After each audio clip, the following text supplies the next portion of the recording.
வாழ்க வளமுடன். ஓம் நமச்சிவாய. அனைத்து தமிழ் உள்ளங்களுக்கும் வணக்கம். நிகழும் ஸ்ரீ மங்களகரமான குரோதி ஆண்டு ஆடி மாதம் 16ஆம் தேதி வியாழக்கிழமை அன்று துவாதசி திதியில் மிருகசிரிசம் நட்சத்திரத்தில் வியாகாதம் நாமயோகத்தில் தைத்தூலம் கர்ணத்தினில் மகா பிரதோஷம் கூடிய நன்னாளில் இந்த மகத்தான ஆகஸ்ட் மாதம் பிறக்கிறது. இம்மாத கிரகநிலை என பார்த்தால் ரிஷபராசியில் குரு பகவானும் செவ்வாய் பகவானும், கடகராசியில் சூரிய பகவானும் புதன் பகவானும், சிம்ம ராசியில் சுக்கிர பகவானும், கன்னிராசியில் கேது பகவானும் உள்ளனர். கும்பராசியில் சனி பகவான் வக்ர நிலையில் உள்ளார். மீனராசியில் ராகு பகவான் சஞ்சாரம் செய்கின்றார். இம்மாத கிரக பெயர்ச்சி என எடுத்துக்கொண்டால் ஆகஸ்ட் மாதம் 1ஆம் தேதியே சுக்கிர பகவானின் பெயர்ச்சி சிம்மத்தில் நடைபெறுகிறது. ஆகஸ்ட் 17ஆம் தேதி சூரிய பகவான் சிம்ம ராசிக்கு பெயர்ச்சியாகின்றார். ஆகஸ்ட் மாதம் 26ஆம் தேதி செவ்வாய் பகவான் மிதுன ராசிக்கு பெயர்ச்சியாகின்றார். ஆகஸ்ட் மாதம் 26ஆம் தேதி சுக்கிர பகவான் கன்னி ராசிக்கு பெயர்ச்சியாகின்றார். இம்மாதம் 31ஆம் தேதி புதன் பகவான் சிம்மத்திற்கு பெயர்ச்சியாகின்றார். இந்த கிரகங்களின் சஞ்சாரம் மற்றும் இடப்பெயர்ச்சியால் உங்கள் ராசிக்கு இம்மாதம் என்னென்ன பலன்கள் கிடைக்கப் போகின்றது என்பதனையும், அசுப பலன்கள் ஏற்படுமாயின் ராசிக்காரர்கள் செய்ய வேண்டிய பரிகாரம் என்ன, வழிபட வேண்டிய தெய்வம் யார் என்பதனையும் காண்போம். உங்கள் வாழ்வில் வளமும் நலமும் செல்வ செழிப்பும் பெற்று வாழ்வில் உயரிய நிலையை அடைய எல்லாம் வல்ல எம்பெருமானை வேண்டி விரும்பி கேட்டுக்கொள்கிறேன். மகர ராசி அன்பர்களே, இந்த மாதம் சாமர்த்தியமாக பேசி காரியத்தை வெற்றிகரமாக செய்து முடிப்பீர்கள். நீண்ட தூரத்தில் இருந்து வரும் தகவல்கள் நன்மையாக இருக்கும். கூர்மையான மதிநுட்பத்தால் எந்த பிரச்சனையையும் எளிதாக தீர்த்து விடுவீர்கள். பூர்வீக சொத்துக்களில் இருந்த தகராறுகள் நல்ல முடிவுக்கு வரும். தொழில் வியாபாரம் திருப்திகரமாக நடக்கும். பார்ட்னர்கள் ஒத்துழைப்புடன் வியாபாரத்தை விரிவாக்கம் செய்ய முற்படுவீர்கள். ஏற்றுமதி சம்பந்தமான துறையினருக்கு நல்ல லாபம் கிடைக்கும். உத்தியோகத்தில் இருப்பவர்களுக்கு வீண் அலைச்சல் ஏற்பட்டாலும் எடுத்த வேலையை எப்பாடுபட்டாவது செய்து விடுவீர்கள். புதிய வேலைக்கு முயற்சிப்பவர்களுக்கு சாதகமான பலன் தரும். குடும்பத்தில் கணவன் மனைவிக்கு இடையே இருந்த மனஸ்தாபங்கள் நீங்கி ஒற்றுமை உண்டாகும். பிள்ளைகள் நீங்கள் சொல்வதை கேட்டு நடப்பது மன திருப்தியை தரும். உறவினர் நண்பர்களிடம் நற்பெயர் எடுப்பீர்கள். பெண்களை பொறுத்தவரை இம்மாதம் உங்களது ஆலோசனையை கேட்டு குடும்பத்தில் இருப்பவர்கள் செயல்படுவார்கள். ஆன்மீகத்தில் நாட்டம் உண்டாகும். வீண் அலைச்சல் ஏற்படலாம். மாணவர்களை பொறுத்தவரை தொழில்நுட்ப கல்வியில் ஆர்வம் உண்டாகும். புதிய வகுப்புகளில் சேர முயற்சிகள் மேற்கொள்வீர்கள். அரசியல் துறையினர் எடுக்கக்கூடிய ஒப்பந்தங்களை நன்றாக ஆராய்ந்து முடிவுக்கு வர வேண்டும். வெளிநாட்டு ஒப்பந்தங்களை பெறுவீர்கள். லாபம் பெருகும். மேலிடத்தின் கனிவான பார்வை கிடைக்கப் பெறுவீர்கள். கலைத்துறையினரை பொறுத்தவரை நிதானத்தை கடைபிடிக்க வேண்டும். தேவைகளை பூர்த்தி செய்யும் வகையில் வருவாய் வரும். சோதனைகள் வெற்றியாக மாறும். உங்கள் செயல்பாடுகள் மற்றவர்களை கவரும். உல்லாச பயணங்களில் நாட்டம் செல்லும். நட்சத்திர பலன்கள். உத்திராடம் நட்சத்திரம். இந்த மாதம் பொறுமையுடன் செயல்பட வேண்டிய மாதம். வியாபாரிகள் மறைமுக போட்டிகளால் நெருக்கடிகளை சந்திக்கலாம். கவனமாக செயல்பட்டால் லாபம் இரட்டிப்பாகும். இதுவரை குடும்பத்தை விட்டு பிரிந்திருந்த பிள்ளைகள் வந்து சேர்வார்கள். அயல்நாட்டில் இருந்து நல்ல செய்திகள் வந்து சேரும். தந்தை மகன் உறவு சுமூகமாகும். திருவோணம் நட்சத்திரம். இந்த மாதம் ஊழியர்கள் நினைத்த இடத்திற்கு மாறுதல் பெறுவார்கள். தங்க நகை வியாபாரிகள் நல்ல லாபத்தை பெறுவார்கள். அதே நேரம் பணியாளர்களிடம் கவனமாக இருக்க வேண்டும். வியாபாரிகள் நல்ல நிலையை அடைவார்கள். வேலை தேடும் இளைஞர்களுக்கு எதிர்பார்த்தபடி வேலைவாய்ப்புகள் வந்து சேரும். அவிட்டம் நட்சத்திரம். இந்த மாதம் திருமணத்திற்கு வரன் தேடுவோர் வரக்கூடிய வரன்களை நன்றாக ஆராய்ந்து முடிவுக்கு வர வேண்டும். தொழில் அதிபர்கள் வெளிநாட்டு ஒப்பந்தங்களை பெறுவார்கள்.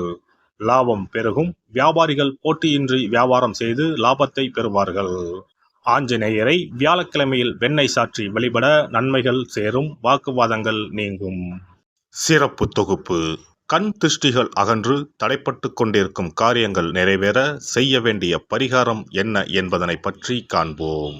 வாழ்க்கையில் நல்ல நிலையில் இருந்தவர்கள் கூட திடீரென்று பொருளாதாரம் இழந்து மன கஷ்டங்களுடன் வாழும் நிலை ஏற்படும். இந்த நிலை எதனால் ஏற்பட்டது என்று ஆராய்ந்து பார்த்தால் பெரும்பாலும் அவர்களின் மீதான கண் திருஷ்டிதான் காரணமாக இருக்கும்.